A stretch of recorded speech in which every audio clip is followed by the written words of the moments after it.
Experts cracked the code behind the R-vee price crash, and the truth is way worse than anyone expected. What looked like a simple drop in demand turns out it was a full-blown cover-up. Factories kept building rigs nobody wanted, banks kept approving bad loans, and now the entire market is paying the price. After a year of COVID restrictions, hitting the open road this summer could make for a great escape. But if you go, you might have some trouble finding that perfect ride. Dealers are slashing $40,000 off new units just to survive, while owners who bought at the peak are drowning in debt. And the people who saw it coming stayed silent. Until now. Here's how it all unraveled and what it means for you. Prices fall, trust falls faster. In early 2025, something happened that no one in the R-vee world expected. Dealers across the Midwest began cutting prices not by a few thousand, but by $40,000 or more on brand new Class A coaches. What looked like generous discounts were really emergency measures. Wholesale data from Mannheim's Recreation Index confirmed that average auction values had fallen 28% from the previous year. Retail ads stayed stubbornly high, but buyers could already see the mismatch. They stopped believing the numbers printed on the window. Confidence, not interest rates, cracked first. When people stop trusting the sticker, the whole chain begins to wobble. A 2-year-old diesel pusher that once fetched $189,000 now moved for $120,000 and still sat. Banks noticed the slowdown before the public did. Dealers were quietly told to move aged units before the next audit cycle or risk losing their floor plan lines. Behind the scenes, factory rebates were increased, shipping slowed, and brand websites quietly removed older models. The pattern was unmistakable. Prices were falling faster than explanations could keep up, and the people meant to manage the slide were pretending it was seasonal. But the trail of falling prices leads straight back to the factory gates. The overbuild hangover.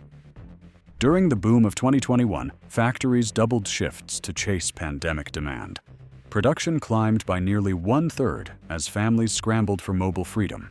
But when travel costs spiked and savings ran dry, those orders dried up overnight. R-vee Industry Association logs showed more than 300,000 units shipped in 2022, while fewer than 240,000 reached customers in 2024. The rest gathered dust under plastic wrap, depreciating before their first mile. Factories did not stop because contracts punished idleness. Steel, fiberglass, and component suppliers demanded minimum orders to keep volume pricing. Rather than pay penalties, manufacturers kept the lines running even as dealer lots overflowed. Executives calculated that carrying unsold units was cheaper than halting production. That gamble aged every product on the lot by a model year and turned inventory into liability. Those idle rigs became financial anchors for dealers paying daily interest on loans to hold them.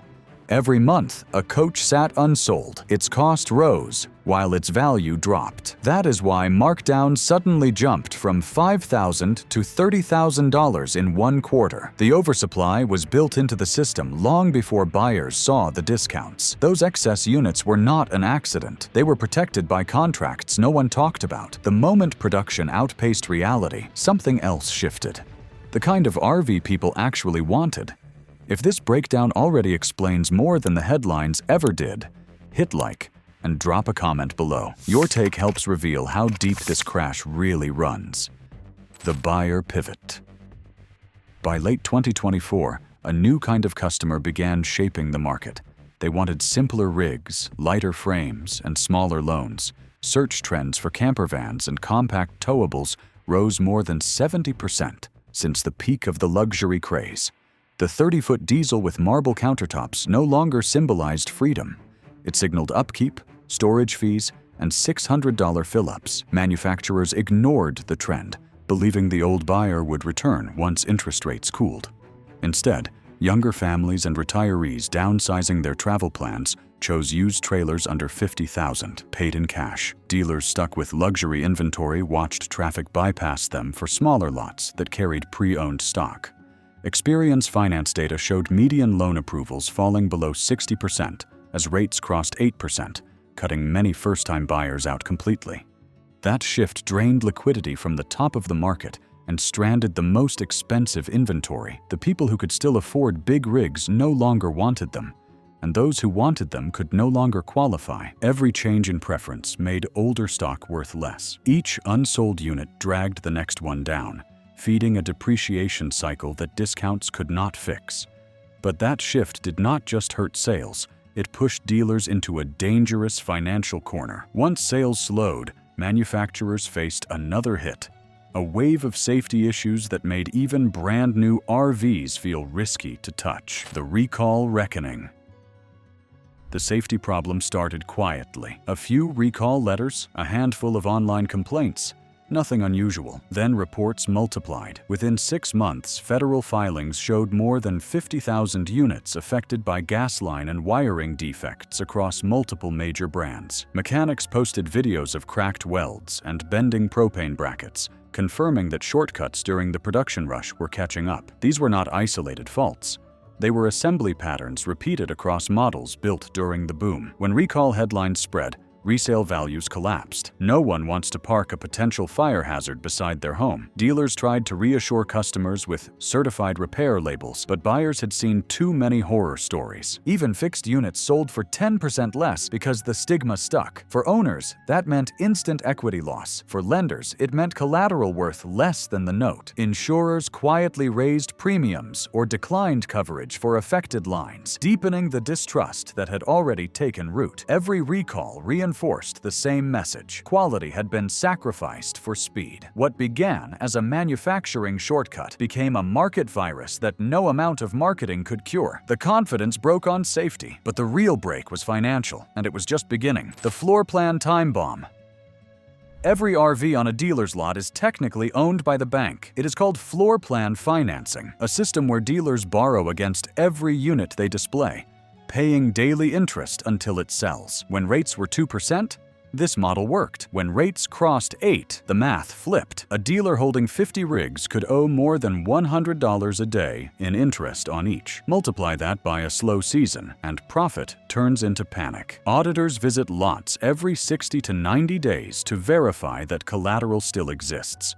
If they find aged inventory, the dealer must pay down the loan or risk default. That is why markdowns happen suddenly, not because of sales strategy, but because an audit date looms. In the last quarter of 2024, several small-town dealers were forced to liquidate below wholesale just to clear lines before inspection. Some used manufacturer kickbacks to disguise losses, booking rebates as revenue to satisfy lenders. This system rewards fast turnover, not fair pricing. The longer a unit sits, the higher the desperation climbs. Dealers slash prices, not for customers, but for survival. And the deeper we dug into those loans, the uglier the math became. The cost pressure did not stop at the dealership gates. It spread straight to the people trying to buy, and many simply could not anymore. Credit at breaking point. Financing a new R-vee has never been cheap, but after the interest surge of 2024, it became impossible for many. Lenders tightened standards, demanding higher credit scores and larger down payments. Average monthly payments for mid-tier models jumped from $900 to over $1,200, pricing out entire groups of first-time buyers. Approval rates fell below 60%, and those still qualifying faced insurance premiums climbing in parallel. Owners caught in older loans faced a different nightmare. Their rigs had depreciated faster than their balances, creating negative equity traps. They owed more than the R-vee was worth, meaning they could not trade in or refinance without bringing cash to the table. As repossessions rose, auction yards filled with nearly new units, driving prices lower still. That cycle turned private resale into quicksand. The more owners tried to sell, the worse the value became for everyone. Dealers attempted creative financing, stretching loans to 15 years, or adding hidden balloon payments to make monthly costs look smaller. Regulators issued quiet warnings about deceptive lending terms, but enforcement lagged behind the crisis. Credit was cracking under its own weight. But while buyers were getting denied, something worse was happening behind the counters. The numbers dealers showed to the public no longer matched what the data revealed behind the scenes. and the gap between story and truth was growing by the week. Data versus drama. Walk into a showroom today, and you will hear confident talk. Demand is steady. Inventory is under control. Prices are stabilizing. But the spreadsheets tell another story entirely. Mannheim's R-vee Wholesale Index recorded a 27% drop in average trade-in values within a single year, while retail ads still pretended prices had only dipped by 5%. That difference meant dealers were technically selling losses while trying to talk optimism. It was not deception in words. It was deception by omission. Internal sales logs from 3 major dealership groups showed rising inventory days, well above 200. Units that once turned every 60 days now lingered into their third quarter. Yet corporate reports framed this as seasonal adjustment. When analysts compared shipping figures from the factories to retail sales, the spread revealed tens of thousands of unsold units still unaccounted for. Those missing numbers are the heart of the drama. Behind the slogans about adventure and freedom, the real data points to paralysis. Consumers have stopped believing the pitch, lenders have stopped approving the loans, and insurers have stopped taking the risk. The industry keeps talking momentum because silence would confirm collapse, and the data reveals a truth the factories hoped no one would catch. That hidden truth eventually forced manufacturers to act, not through press releases, but through sudden orders to slow the machines that had run non-stop for 3 years. Factories hit the brakes. The first sign came from Elkhart, Indiana, the unofficial capital of R-vee production. Workers arriving for the January shift of 2025 found half the assembly lines on standby. Managers cited inventory adjustment, but insiders leaked the real reason: warehouse space was full. Factory executives issued internal memos freezing overtime and redirecting resources to smaller, cheaper builds that matched new demand patterns. It was the first serious slowdown since the pandemic boom. The move signaled surrender to reality. Data from the R-vee Industry Association showed shipments plunging 40% from the prior year. But even that was not enough to balance the glut. Suppliers, dependent on constant orders, began laying off crews. Transport companies parked trailers rather than hauling empty promises. For the first time in a decade, material vendors complained of canceled contracts rather than shortages. Inside boardrooms, optimism turned to triage. Factories tried to pivot toward reliability marketing. Fewer luxury options, more warranty assurance, but the damage was already visible. Unsold inventory continued to age under sun and snow, losing value faster than accountants could write down. The slowdown was supposed to stop the bleeding. Instead, it exposed how far the wound had already spread. Overproduction's second wave. By early 2025, the industry was drowning in its own success. Factory yards that once symbolized growth now looked like graveyards for unsold dreams. Rows of luxury Class A coaches, built for the high-end crowd of 2021, sat baking under the sun with make-offer tags fluttering in the wind. Meanwhile, entry-level travel trailers and compact towables were impossible to find. It was the wrong mix at the wrong time, and it hit the market like a second wave of overproduction. R-vee Industry Association reports showed that while demand for sub-$50,000 models surged 30%, shipments of luxury rigs above $150,000 barely moved. That imbalance triggered silent depreciation. High-end models aged faster than they could be discounted, erasing residual value for everyone who bought during the boom. Used units, suddenly worth less than expected, pushed more owners underwater on loans, feeding a resale glut that made new inventory look even more overpriced. Factories could not adapt fast enough because every tooling change cost millions. They kept producing what they had parts for, not what people wanted.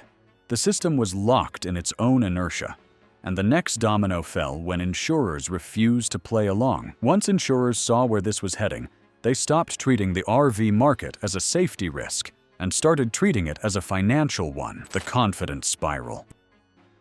Insurance companies live on risk prediction, and the numbers told them the storm had arrived. In less than 12 months, fire and structural claims on late-model rigs jumped by nearly 40%. Many of those units were tied to known recall series, and insurers decided they had seen enough. Several regional underwriters pulled out of the R-vee segment entirely, leaving dealers scrambling to find coverage for both inventory and customers. The moment insurance vanished, so did financing, because banks will not lend against something uninsurable. Insurance withdrawals triggered a confidence spiral. Warranties meant nothing without coverage. Resale collapsed, and fear replaced curiosity. Dealers could not move stock. Auctions skipped units at half price, and every failed sale deepened the panic, choking the entire R-vee market. This loop fed itself. Recalls caused insurance exits. Insurance exits destroyed resale, and falling resale confirmed the fear. Manufacturers insisted the situation was temporary, but the market no longer listened. Once confidence breaks in a lifestyle built on freedom, no ad campaign can fix it. But this spiral did not stop at insurance. It spread to every form of financing. When lenders started treating R-vees like high-risk assets, the flow of money that kept the market alive began to dry up entirely. The economic undertow. The broader economy turned the R-vee crash into a full-blown collapse. Inflation stretched every household dollar thinner, while higher mortgage and auto payments devoured disposable income. Vacation budgets disappeared. For most families, the difference between owning an R-vee and not owning one became the difference between saving and sinking. Consumer spending reports from the Commerce Department showed discretionary purchases down by 15% year-over-year, with recreational vehicles leading the decline. Lenders tightened credit as rates climbed past 8%, making loans unbearable. Repossessions surged, flooding auctions with nearly new rigs. Each one shaved $500 to $1,000 off values, dragging every dealer deeper into a slow, silent financial undertow. Meanwhile, suppliers began collapsing under unpaid invoices. Transportation firms downsized routes, and material warehouses stood half-empty. The economic ripple had become a riptide, pulling every participant deeper into the red. And when the spending stopped, the dealer's last defense started to crack. But as the market imploded, the pressure didn't stop with consumers. It shifted to the sellers. Dealers under siege. Dealerships once known for family-run honesty now found themselves trapped in survival mode. With interest piling daily and lenders tightening credit, many resorted to tactics that blurred the line between optimism and deception. Training documents leaked from one large chain revealed internal scripts instructing sales teams to redirect safety concerns toward warranty assurances and to position recalls as preemptive quality measures. It was not lying exactly. It was omission dressed as reassurance. Managers pushed lifestyle over liability, disguising desperation as factory incentives. Recall tags were swapped for generic inspections, and spokespeople blamed miscommunication. Each tactic bought another week of cash flow, but stripped away more trust, deepening the crisis they were trying to survive. Employees caught in the middle described moral exhaustion. They knew what was wrong, but also knew what default meant for their jobs. This was no longer salesmanship. It was triage disguised as customer service. And behind those desperate smiles, entire business models were burning down in slow motion. Those same tactics, meant to survive the crash, are now triggering the next market reset. If this investigation helped you see the truth behind the R-vee collapse, subscribe now. The next report drops soon, and it could protect your wallet before prices move again. The Lost Year Verdict. By the end of 2025, analysts stopped calling it a slump and gave it a name: the lost year. Wholesale shipment data confirmed a full reset. Production had fallen by almost half compared to the pandemic peak. The R-vee Industry Association recorded fewer than 200,000 new units delivered nationwide, the lowest figure since 2015. Auction charts from Manheim showed resale prices bottoming out at levels not seen in over a decade. Liquidation metrics across dealer networks revealed the same story: inventory clearing at a loss, balance sheets bleeding red, and lenders quietly revaluing collateral. Amid brutal numbers, one signal emerged. The bottom was forming. Prices steadied within 5% of trade-in values as panic cooled. Analysts called it a cleansing, not collapse, the overbuilt era ending, and the first real opportunities quietly beginning to form. And as prices stabilized, the pressure shifted from the market to the regulators, who finally decided to step into the chaos that had been brewing for years. Regulators move in. The political response came faster than anyone expected. After months of hearings and whistleblower testimony, federal regulators announced new oversight standards for every R-vee manufacturer producing more than 1,000 units per year. The new rules mandated third-party inspections at every stage of production, from weld integrity to wiring compliance. Factories would now be required to log electronic proof of every safety test before shipment, ending the era of paper sign-offs and verbal approvals.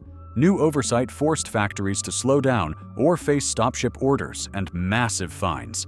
Compliance costs soared, smaller builders protested, but trust demanded proof. Transparency became survival's currency as manufacturers began rebuilding carefully, rewriting their playbooks before the legislation even arrived. Those early movers saw what others missed, that the next phase of trust would not be bought with advertising, but earned through proof and performance. The new playbook.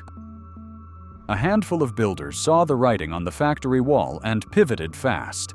They scaled down production lines, replacing flashy options with durable essentials. Instead of sprawling luxury coaches, they focused on compact rigs built with traceable components and transparent quality data. Independent inspectors were invited to live-stream random audits, letting customers see welds, wiring, and material sourcing in real time. It was not marketing, it was accountability. Smaller brands like Northwoods, Escape, and Alliance shifted to reliability and precision over luxury. Certified technicians replaced temps, claim rates fell, and quality builds held value. Buyers returned for trust, not flash, as stability quietly became the market's safest profit. With trust slowly rebuilding and production realigned, the question turns practical. When does waiting stop being smart and start costing you opportunity? The road ahead. The market's next chapter will not be about recovery. It will be about rhythm. Every dealer, lender, and buyer is now caught in a new timing game. The key signal to watch is the floor plan renewal cycle, when dealers refinance their inventory loans, usually around late winter and early spring. Historically, that is when unsold units hit clearance prices before audits reset the books. If you are timing your move, that 30-day window defines the sweet spot between desperation discounts and stable supply. Approach the market like an analyst, not an enthusiast. Target rigs under 26 feet, built within 2 years with verified recalls and warranties. Avoid partial fixes or pending inspections. Even cash buyers should secure independent inspections and confirmed insurance before committing. As for the broader market, the next 6 months will determine whether the correction turns into a rebuild or drifts into stagnation. Watch for signs. Factory hiring increases, rising used values, and consistent loan approvals. Those will mark the quiet return of confidence. Until then, caution beats excitement every time. Wait 3 more weeks. The next price wave hits right after the floor plan renewals. The R-vee crash exposed more than prices. It revealed how trust breaks and rebuilds. Don't miss what's next. Subscribe to our channel and drop your thoughts below.